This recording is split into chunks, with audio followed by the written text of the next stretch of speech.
Video 17. Time Travel Part 1. We have three main objectives in this video. 1. Store the history of moves in state. 2. Move the history state into the top-level component. 3. Make code adjustments for lifting state up. We are treating our squares array as immutable, since we make a new copy of it after every move.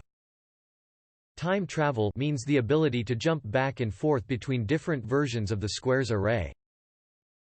We will need to store every past version of the squares array during a game, to make time travel possible. We will store past squares arrays in another array called history. The history array represents all board states, from the first move to the last move. First, we will show you what shape the history array has.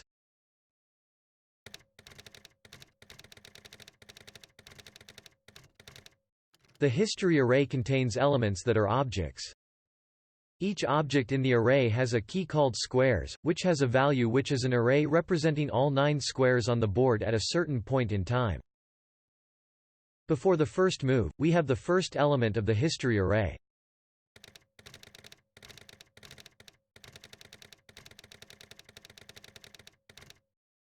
After the first move, made by player X, for example, on the square with index 4, we have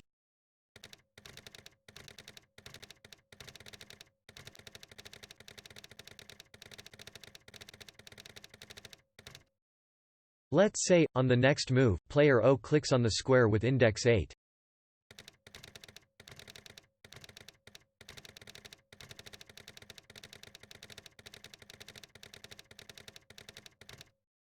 And so on, for further moves. With this history array, we can access the latest move using the following expression.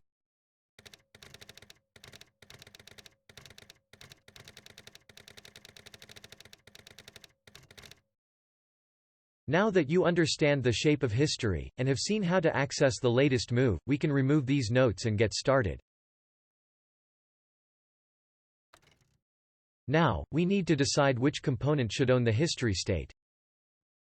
We want the top-level game component to display a list of past moves. It will need access to the history to do that, so we will place the history state in the top-level game component. Initially, the history array will reflect the state of the game before the first move.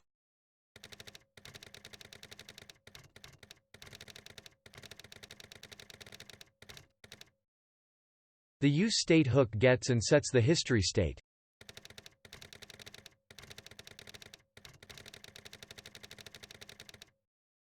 The game component will control all the state for the game. We can now move the X's next state from the board to the game component.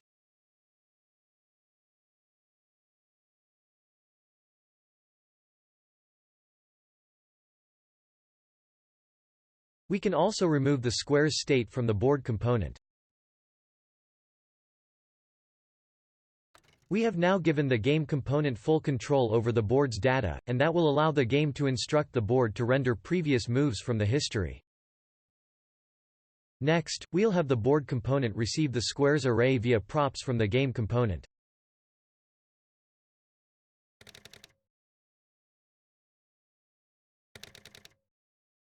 In addition, we will pass down an on-click event handler from the game component to the board component via props.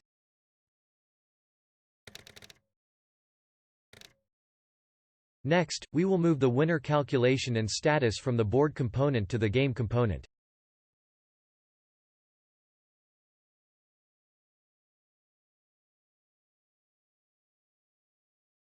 Now, we will reference the current move in the history array.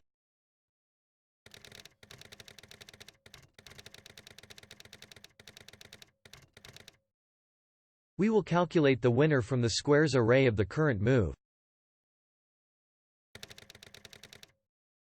We can now pass the squares array to the board as props.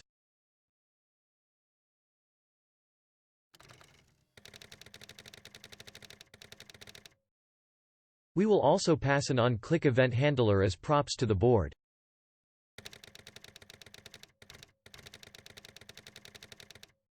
The passed-in function handle click event is the same as the handler currently in the board component, which will be moved into the game component shortly. Now, we will move the displayed status from the board component to the game component.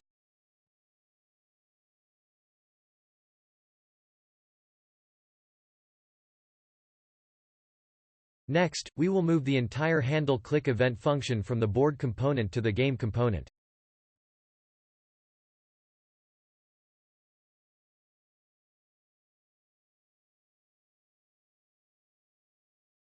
We will now make some changes to the handle click event function. We will reference the current move in the history state array.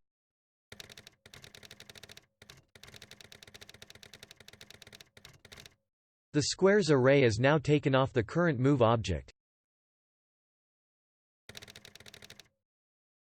Let's now move to the line in our code which sets the squares.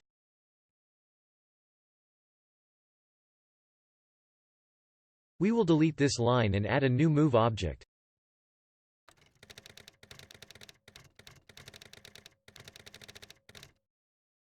Using the immutable approach, we can now append this new move object to a copy of the history state array, which we will call new history.